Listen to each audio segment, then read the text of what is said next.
Welcome back to the Red Dice Diaries RPG podcast and YouTube channel, and in this video I'm going to be talking a little bit about my recent realisation that I might be making the slow slide into book snobbishness.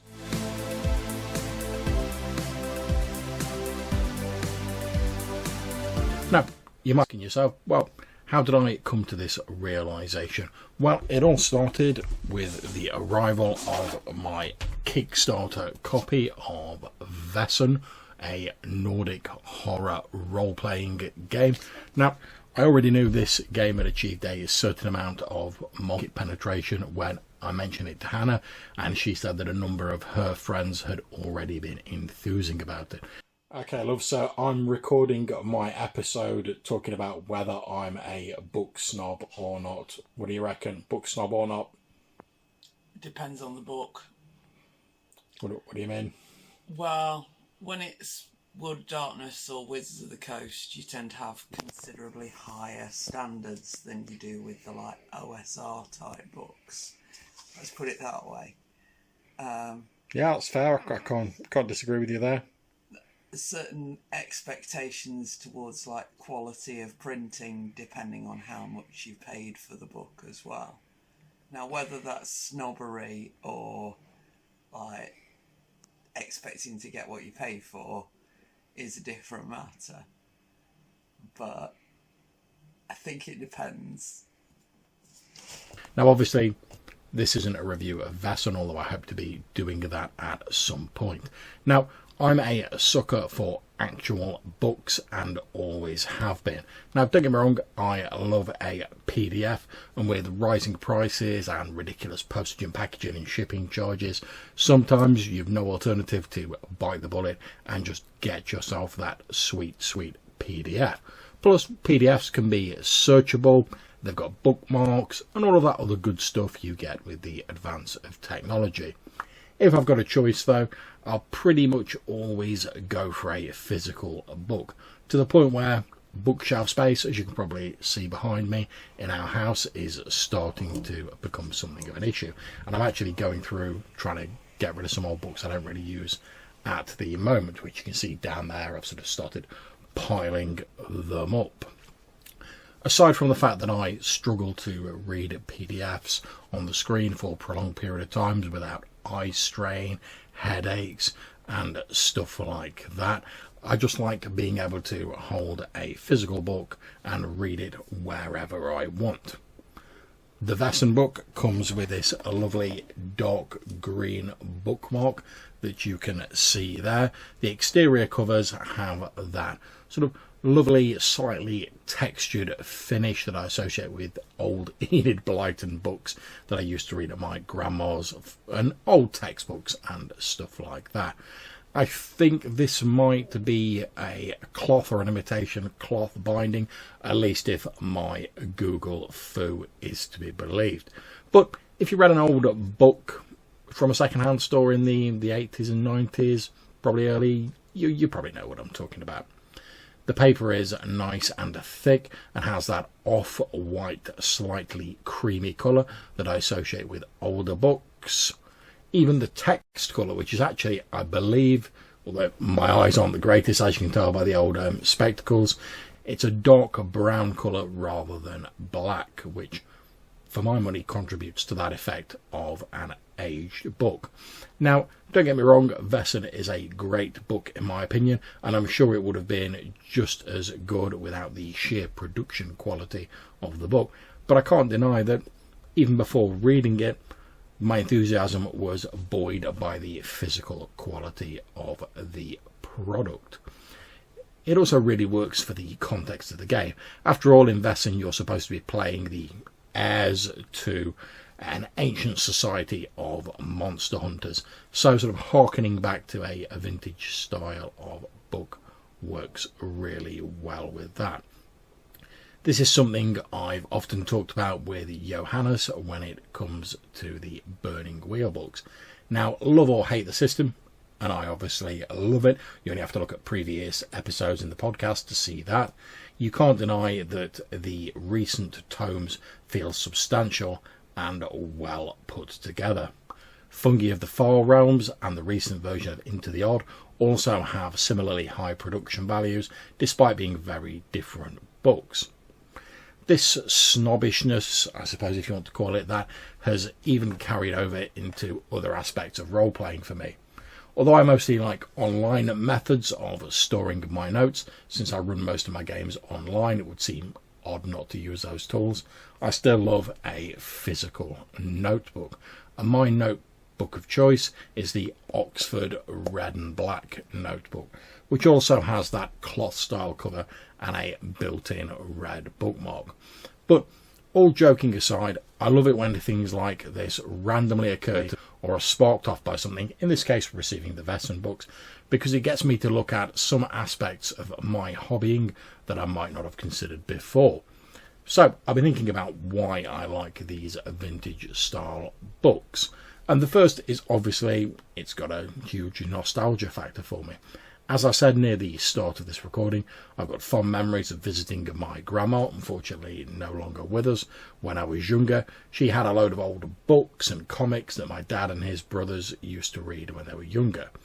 Now, nostalgia often gets a bad rap nowadays with films and media looking to cash in on it to sell various products, but I think it's an important and often comforting thing. Now, for me, I find it especially important. My memory is pretty terrible, to be honest, due to numerous seizures and other stuff I don't need to go into here, but it's been proven that music and other sensory input can be really helpful when it comes to recovering memories. For me, these vintage books help me reconnect with happy memories in a part of my life that is otherwise only vaguely recalled, and I think that's a great thing. Another thing is the utility of these tomes. I mean, things like built-in bookmarks. I mean, I don't know about you guys, but I tend to jump around between books when I'm reading. I've always got a few different books on the go, especially role-play books when I'm more sort of referencing them. And I've always got numerous bits of paper and card and stuff like that sticking out of the books. You've probably seen some already in the footage in this episode, and I'm always losing them or misplacing them. Having a built-in bookmark, or even, praise the Lord, two of them in some books, means I'm not going to lose it, and I don't have to go hunting for something to use as a bookmark when I pick up the book. And the last thing I want to talk about and mention here is durability. These well-made books also tend to be extremely durable and hard-wearing. Now, don't get me wrong, books get dinged, they get damaged as time passes. That's pretty much unavoidable, unfortunately. Certainly if you're going to be reading the books and you're not just keeping them as like a coffee table book, just keeping them on a shelf in like a presentation case or whatever. And to be honest, with most of my books, if I've got a book, I kind of want to read it. I don't just want it to sit on the shelf and look at it. And in fact, a large part of me going through my books now is looking at the books that I've not read for some time and going, well, do I really need to keep these books if I'm not reading them?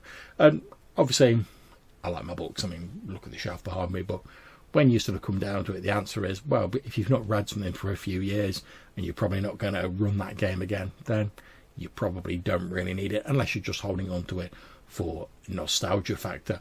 And I'm sort of, like say, going through my book collection at the moment, sort of picking out a few that I don't really have a great nostalgia for, but that I'm unlikely to run. And, they can go to someone who's going to enjoy them more and who's going to actually make use of them. I think it's good to occasionally have a bit of a clear out like that. Now, in some cases, a bit of a minor damage actually gives a bit of character to books, as witnessed by my Orange Spine collection and some of the older D&D modules that I've been lucky enough to get hold of. By and large, though, you want your books to hold together and not just fall to pieces after a few years. These high-quality books just seem to hold together better. I mean, take my copy of Burning Wheel Gold Edition, for example. I've had it for absolutely ages. It's fallen off shelves. It's been knocked about. But still, it's only got a few bits of minor damage on it. And certainly my enjoyment and usability of the book has not been affected in the slightest. And like I say, it gives it that bit of character, but it's not sort of compromised the integrity of the book at all. So as I've been thinking about this, and I started off thinking, oh, you know, am I a bit of a book snob? I'm not too sure. I've come to the conclusion that, well, no, not really. I just sort of like a really well put together, long lasting, durable book that helps me to find my place in it and sort of reminds me of happy times. And I don't think there's anything particularly snobbish about that. Although I do think for the start of this episode, you know, I was going to appear with like a pipe and sort of do the stereotypical like, sort of English accent, but unfortunately I've only got a vape, so there you go. What can you do? But yeah, I don't think it's terribly snobbish. And don't get me wrong, it's not that I turn my nose up at books that don't have a cloth covering or don't have a bookmark in it or anything like that. Hell, I've got loads of cheap and cheerful OSR books, and I love them for what they are. They're nice, cheap, easily produced books. And when I say easily produced, I don't mean that a lot of effort hasn't gone into the content. I mean, producing any sort of written content takes a hell of a lot of effort.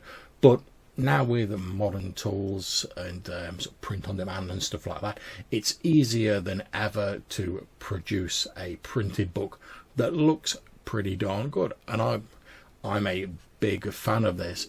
I think the more people we've got putting out sort of products and stuff like that, the more stuff there is for us to sift through, find stuff that resonates with us particularly, and the more chance you've got of finding that sort of golden nugget amongst the sort of dirt that you're panning out of the river of books, if that analogy makes any sort of sense. So I certainly don't mind the cheap and cheerful, although everything's getting a bit more expensive now, and I think those books certainly have their place. I mean, there's a lot of books where I wouldn't be able to afford to have purchased anywhere near the amount of books I have if they're all sort of big coffee table books with lovely covers and loads of bookmarks in and stuff like that. But I also think the more well produced books also have their place.